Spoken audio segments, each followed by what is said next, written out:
США готовы к переговорам с Путиным. Россия имеет планы объявить о победе 9 мая, а в Узбекистане отправили за решетку мужчину, который стал популярным после одного видео с критикой властей. В эфире «Нехта» самые важные и интересные новости к этому часу. Взрывы, стрельба и смерть десятка человек. В США говорят о покушении на Маска и Трампа после взрыва Теслы и раскрывают детали страшного теракта во французском квартале. Что известно? Внезапное обращение. Официальные лица США заговорили на русском и заявили о необходимости диалога с Москвой, а также пригласили россиян в Штаты. Как это возможно? Лукашенко не дает покоя белорусам. В Минске решили, что пенсионеры должны и могут работать. Что известно о нововведениях, которые вступили в силу с 1 января? Друзья, всем привет! Буду рад вашему лайку, подписке и репосту. Вы прекрасно знаете, что для нас это очень важно. Также оставляйте свои комментарии. И спасибо вам за обратную связь. Об актуальных и важных событиях прямо сейчас начинаю. В России провели немедленную посадку самолетов или же их выход из зоны действия так называемого спецплана «Ковер». Режим закрытого неба для всех летательных аппаратов действовал сразу в 4 городах страны – Калуге, Пензе, Саранске и Саратове. Причина – БПЛА в небе. Российская сторона заявляет, что в ночь на 2 января уничтожила 13 беспилотников. Губернатор Белгородской области, над которой также пролетали и якобы сбивали дроны, тем временем заявил, что жителям области можно порадоваться. У них появится мобильная связь в 2025 году. Она не была уничтожена, ее просто не существовало. В 2025 году установим в населенных пунктах Белгородской области, там, где фактически никогда не было сотовой связи, базовые станции, и 7 тысяч человек получат возможность доступа к устойчивой сотовой связи. Это решение стало возможным благодаря помощи правительства Российской Федерации. За 5 месяцев Курской операции ВСУ россияне потеряли в приграничье 38 тысяч своих военных, то есть по 7,5 тысяч оккупантов в месяц. Такие цифры озвучил главком ВСУ Сырский, который заехал в Новый год на Курское направление. Побывал ли Сырский непосредственно на территории РФ, неясно. Тем не менее, украинский главнокомандующий вооруженными силами Украины рассказал и о том, сколько россиян сохранили себе жизнь, сдавшись в плен. Благодаря вашей стойкости и мужеству потери врага в Курской области составили более 38 тысяч личного состава и свыше 1000 единиц техники. 30 декабря из плена вернулись еще 189 украинцев. Это также ваша заслуга. Ведь во время операции на этом направлении наш обменный фонд пополнился более чем на 700 захватчиков. Тем временем в Харьковской области, которая граничит с РФ, продолжается эвакуация населения. Из 2 общин в безопасные районы вывезли 11 тысяч мирных граждан. Кроме того, в областной военной администрации говорят о плановых работах, в том числе круговой обороне 2 городов. Побудова фортифікаційних споруд, це кругова там оборона міста Балаклії, міста Ізюма. Не можу комунікувати на якому етапі, скажімо так, адміністрація виконує покладені на неї завдання, однак там, звичайно, що і частину робіт виконують самі військові. Я скажу лише так, що там роботи йдуть за планом і вони повністю контролюються нашими військовими. Боевые действия прекратятся, а война будет заморожена. Переговоры же между Киевом и Москвой могут состояться и даже завершиться до 9 мая. Об этом пишет в своем прогнозе на 2025 год Sky News. В материале говорится, что даже такой исход Москва назовет собственной победой и устроит двойной праздник на 9 мая, к 80-й годовщине окончания Второй мировой войны. Но проблемы на этом для Владимира Путина не закончатся. С ростом инфляции, падением рубля и слабой производительностью экономики следующей битвой станет экономика. Глава украинской разведки тем временем уже успел заявить, что для украинцев 2025 год будет оптимистичнее, чем 2024. А вот у РФ, по мнению Кирилла Буданова, возникнут проблемы в финансовой и экономической системе уже к середине этого года. Американский посол в России тем временем удивило заявлением. Говорит, что несмотря на разногласия между Вашингтоном и Москвой, США готовы к конструктивному и даже уважительному диалогу с властями РФ, а россиян ждут в Штатах. В России говорят: как встретишь Новый год, так его и проведешь.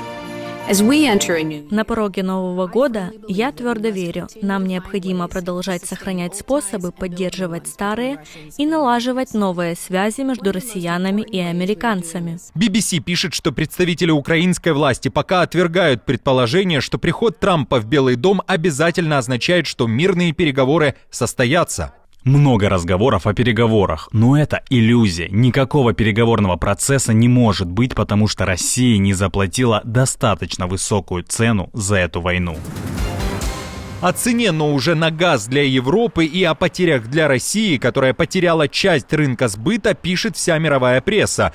Уже вторые сутки после 50 лет сотрудничества российский газ не поступает в Центральную Европу через Украину. Обходные пути, несомненно, есть. Страны ЕС все же получат газ из РФ путем транспортировки по морю, либо же по газопроводу «Турецкий поток». Решение Украины, которое не продлило контракт на транзит газа, аналитики называют символическим крахом целой эпохи. При этом Европе не грозит внезапный дефицит газа, но цены на него вырастут.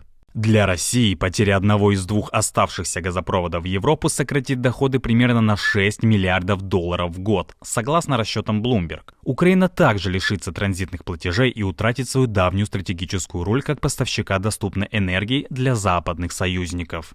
Зеленский тем временем заявил, что Кремль использовал энергоносители как оружие и средство для шантажа, а отказ от транзита – это поражение Путина. Когда Путину подарили власть в России более 25 лет назад, ежегодная прокачка газа через территорию Украины в Европу составляла более 130 миллиардов кубов. Сегодня транзит российского газа – 0. Это одно из крупнейших поражений Москвы.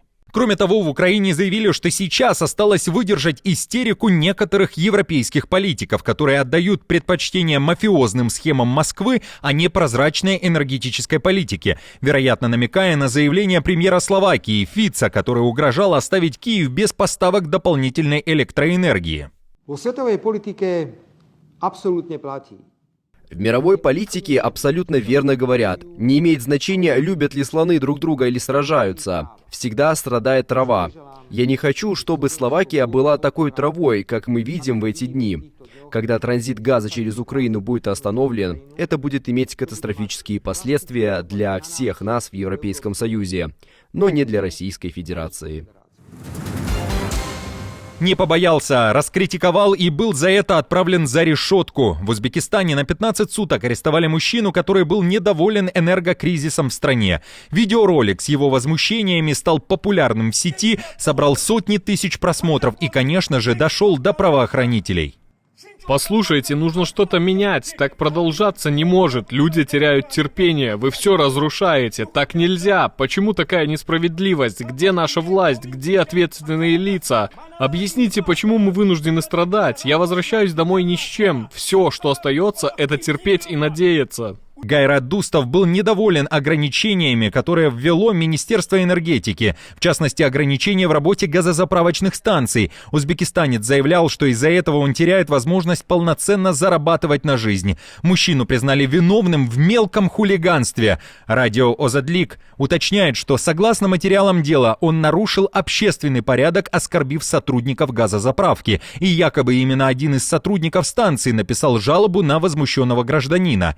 Теперь мужчина 15 суток пробудет за решеткой, а еще должен будет заплатить $65 в пользу Центра временного содержания, известного в народе как «Панельный» в Ташкенте. Это событие возмутило граждан Узбекистана, они скооперировались и собрали уже практически $2000 для семьи Гайрата. А что вы думаете о данном событии? Напишите, пожалуйста, об этом в комментариях.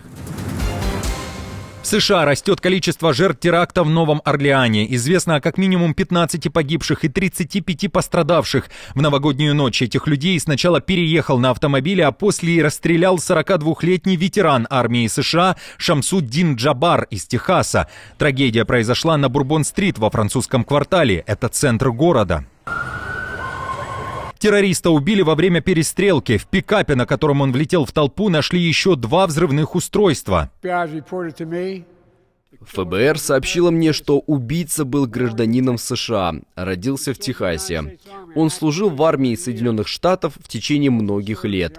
ФБР также сообщило мне, что за несколько часов до атаки он опубликовал в социальных сетях видеоролик.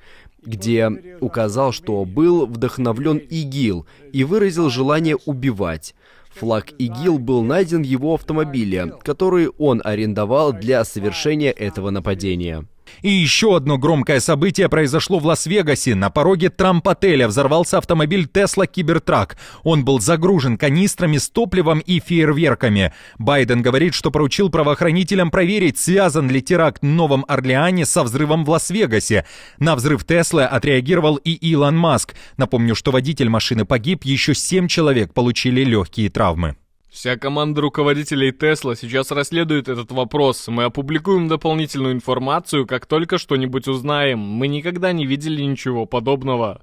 Позже Маск заявил, что взрыв никак не связан с проблемами авто. Он считает, что события похожи на теракт. К тому же полиция установила, что автомобиль, которым управлял террорист в Новом Орлеане, и Тесла, которая взорвалась в Лас-Вегасе, были арендованы в одной и той же компании. Кроме того, полиция собирается проверить версию, не был ли взрыв Теслы некой акцией против Трампа и Илона Маска. Отмечу, что еще как минимум 10 человек получили ранения в результате стрельбы возле ночного клуба в Нью-Йорке, пишет The New York Post. А что вы думаете о таком начале года в США? Напишите об этом также под этим видео. В Черногории также занимаются расследованием массового убийства людей в одном из кафе в городе Цетине. Местные СМИ сообщают, что подозреваемый целый день выпивал в одном из заведений, а после отправился домой за оружием. Далее совершил убийство в 5 разных местах города. После стрелок оказался в безвыходном положении, говорят в МВД, так как был окружен полицией. В тот момент, когда он понял, что оказался в безвыходной ситуации, этот человек попытался совершить самоубийство. Он не скончался на месте от полученных ран. Он умер во время транспортировки в клинический центр. Позвольте мне в этот момент передать послание мира гражданам Цетине, что они могли вернуться к нормальному ритму жизни.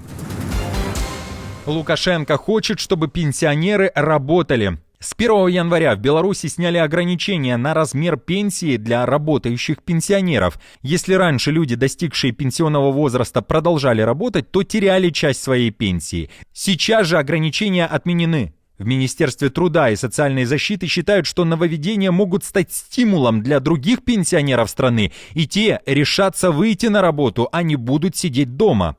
А как вы считаете, должен ли человек после 20, 30 или же 40 лет работы работать еще и на пенсии? Ведь не от хорошей жизни и не ради развлечения пенсионерам приходится работать.